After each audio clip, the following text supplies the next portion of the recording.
More Than Looks by More Than Ready. He wrapped up his final season in style, taking the Breeders' Cup Mile against a stacked field, despite a 2024 campaign plagued by uncooperative weather. That victory confirmed his place as a sensational successor to his late great sire, More Than Ready. Let's not forget, More Than Ready is co-leading sire of Breeders' Cup winners, responsible for 7 individual winners and a total of 8 Breeders' Cup wins.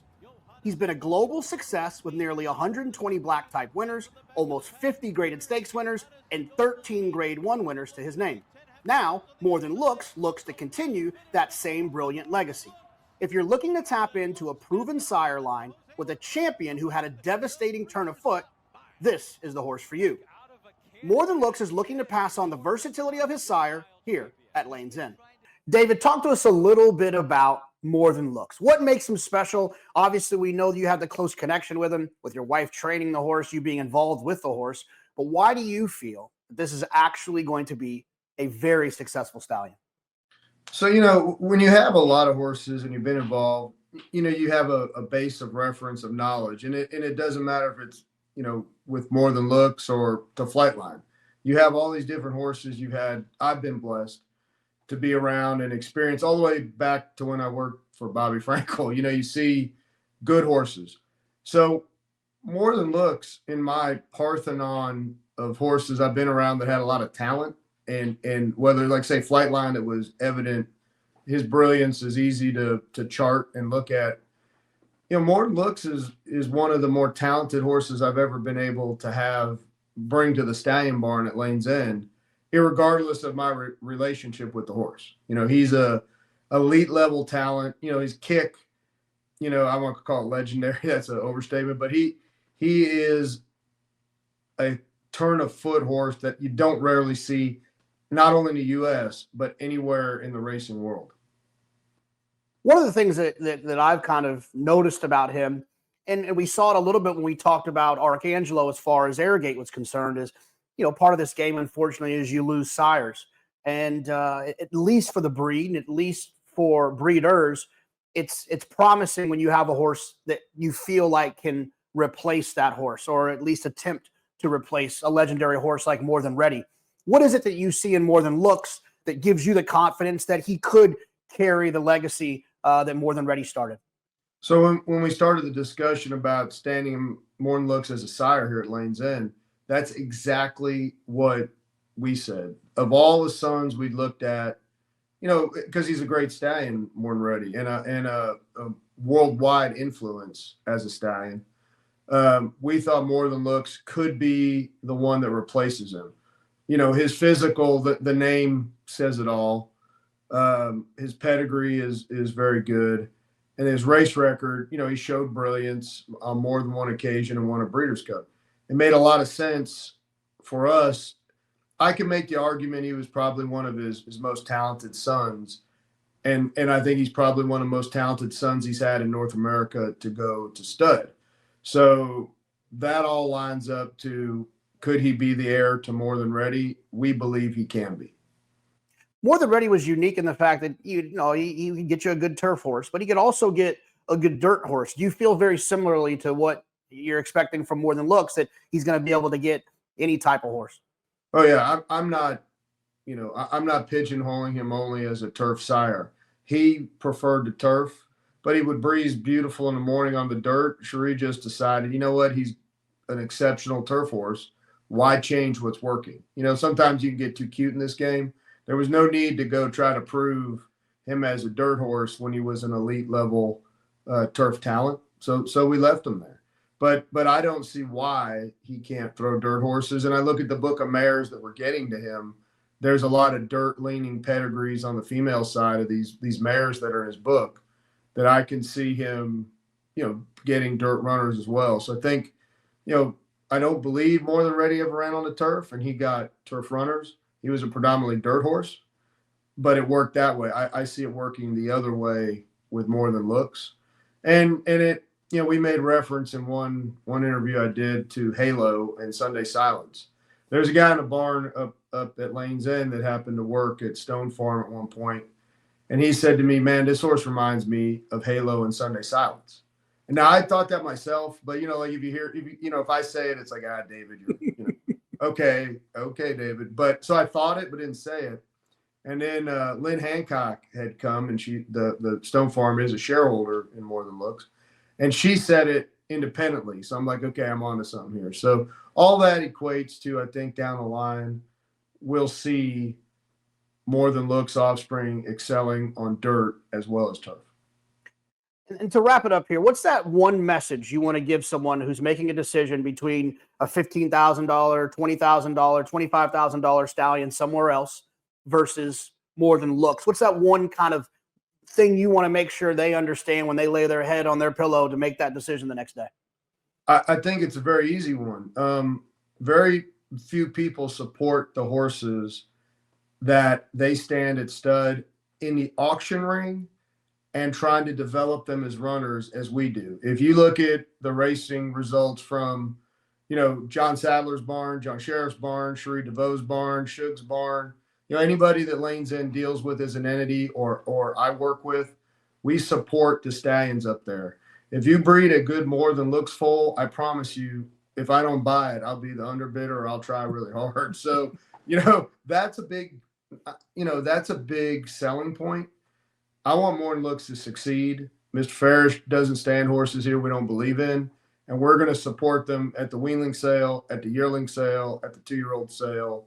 And history proves that if a breeder can independently go back and see the top twirling candies that sold over the years. Look at the results for some of these sires. Who has them? It's us. And I'm very much a supporter of the horse. And, we're going to, that's a huge thing. So if I'm a breeder and I'm like, this stallion is at, do they support their horses in the sale ring? If I'm a commercial breeder, that you can make your own determination if they do or don't, but I'm telling you, we will. Well, you heard it here first. You breed to More Than Looks. David said he's going to bid on the horse. Something like that. Yeah. No.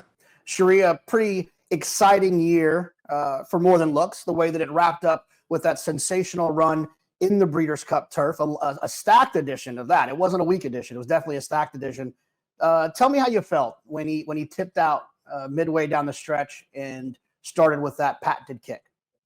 Well, he hesitated a bit, so it's, like in a race of that caliber, not a lot of wiggle room for a horse to just not go and have everything go your way.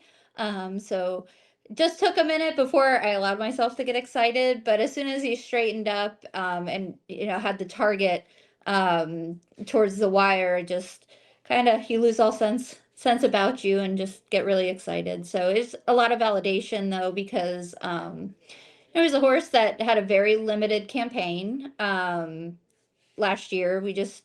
And it's not, it rarely ever works out when you say we have 3 races and we're going to make the biggest race the Breeders' Cup. So, he showed that he belonged there last year and the year prior. And it was very validating as well as extremely exciting.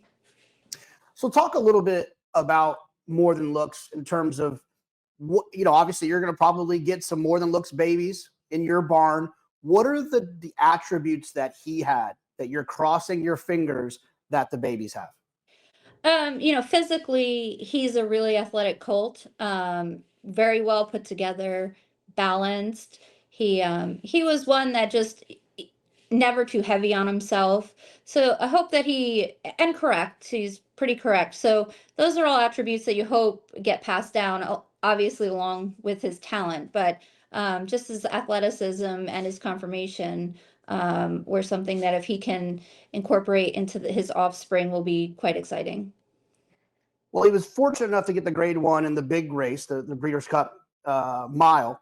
But talk a little bit about his 2024, because even from like a bettor and an analyst, when I was looking at him in spots, right, he was supposed to run in the easier spot the week before the 4-star Dave. That got rained off, kind of forced your hand a little bit. Then there was the race in March that was off the turf that he didn't make. Talk a little bit about how the weather didn't cooperate that kind of probably prevented him from potentially having another grade 1. Well, in March, the race came off the turf, and that was really the start of bad luck, because he got rambunctious in a stall and he ended up injuring his tendon, which was the ultimate reason why he ended up being retired and going to stud after his Breeders' Cup win. So, he just didn't get to race and he was rambunctious and he hurt himself. And then, that's a pretty serious, any soft tissue injury is serious. And then you have the lure to go into, which is for a horse like him coming off a long layoff, an easier spot, and then it rained. Um, so luckily regrouped very quickly that morning. And because when I called the racing office, they were getting ready to print the weights for the 4-star Dave, and we were having to supplement into that. So we just under under the wire got in there, and it's not ideal, but he ran great. And the turf had a little give in it that week as well because we had that hurricane, and they rescheduled the race for from Saturday to Sunday. So kind of put us in a spot that would have really been overly ambitious if that's what we were pointing towards all along. But, just got to do with the cards that you're dealt.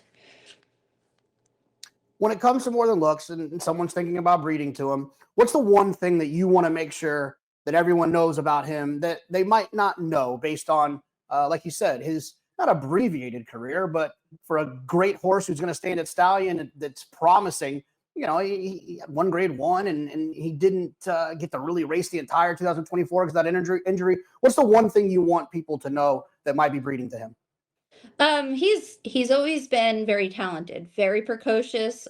We did have some baby setbacks in the beginning, but he has always shown a lot of ability. And we never got the chance to, and we wouldn't have done it at that caliber, but he trained extremely well on the dirt. So he won on the synthetic and he won on the turf. So I think he could be very versatile in that respect. Jose, I've seen you pretty excited after winning some big races, specifically Good Magic at Del Mar. But you were pretty darn excited after you won the Breeders' Cup Mile with More Than Looks. Well, what was it about that race that got you so excited?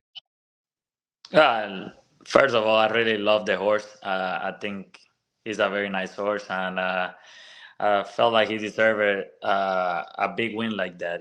On first Breeders' Cup for Cherry, she's been a big supporter of me lately, and I was just very excited to get a win on the big stage, like a Breeders' Cup, and a win for the whole team. It was great. Tell me, at the top of the stretch, when you finally got out, you tipped out. At what point did you think you were going to win?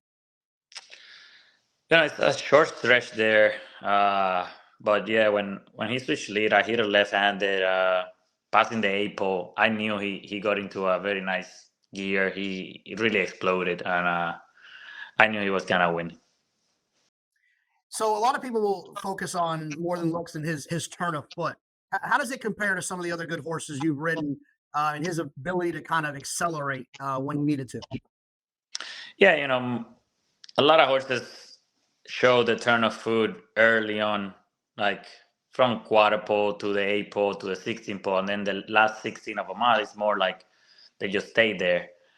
But his turn of foot was like the last 8. Like he just comes, like take him a little bit to get going, and when he get going, that's last 8 of a mile. He crossed the wire running, and that's what I really love about him. He was just flying.